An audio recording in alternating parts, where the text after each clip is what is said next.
1 Samuel chapter 24. When Saul had returned from following the Philistines, he was told, Behold, David is in the wilderness of En-gedi. Then Saul took 3,000 chosen men out of all Israel, and went to seek David and his men on the rocks of the wild goats. He came to the sheep pens by the way, where there was a cave, and Saul went in to relieve himself. Now David and his men were staying in the innermost parts of the cave.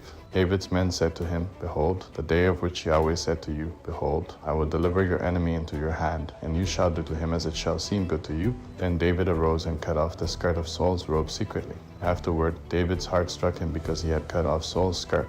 He said to his men, Yahweh forbid that I should do this thing to my Lord, Yahweh's anointed, to stretch out my hand against him, since he is Yahweh's anointed. So David checked his men with these words, and didn't allow them to rise against Saul. Saul rose up out of the cave and went on his way. David also arose afterward and went out of the cave and cried after Saul, saying, My lord the king. When Saul looked behind him, David bowed with his face to the earth and showed respect. David said to Saul, Why do you listen to men's words, saying, Behold, David seeks to harm you? Behold, today your eyes have seen how Yahweh had delivered you today into my hand in the cave.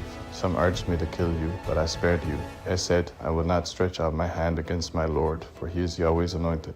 Moreover, my father, behold, yes, see the skirt of your robe in my hand, for in that I cut off the skirt of your robe and didn't kill you. Know and see that there is neither evil nor disobedience in my hand. I have not sinned against you, though you hunt for my life to take it. May Yahweh judge between me and you, and may Yahweh avenge me of you, that my hand will not be on you. As the proverb of the ancients says, Out of the wicked comes wickedness, that my hand will not be on you. Against whom has the king of Israel come out? Whom do you pursue? A dead dog, a flea? May Yahweh therefore be judge, and give sentence between me and you, and see, and plead my cause, and deliver me out of your hand. It came to pass, when David had finished speaking these words to Saul, that Saul said, Is that your voice, my son David? Saul lifted up his voice and wept. He said to David, You are more righteous than I, for you have done good to me, whereas I have done evil to you. You have declared today how you have dealt well with me, because when Yahweh had delivered me up into your hand, you didn't kill me. For if a man finds his enemy, will he let him go away unharmed? Therefore may Yahweh reward you good for that which you have done to me today.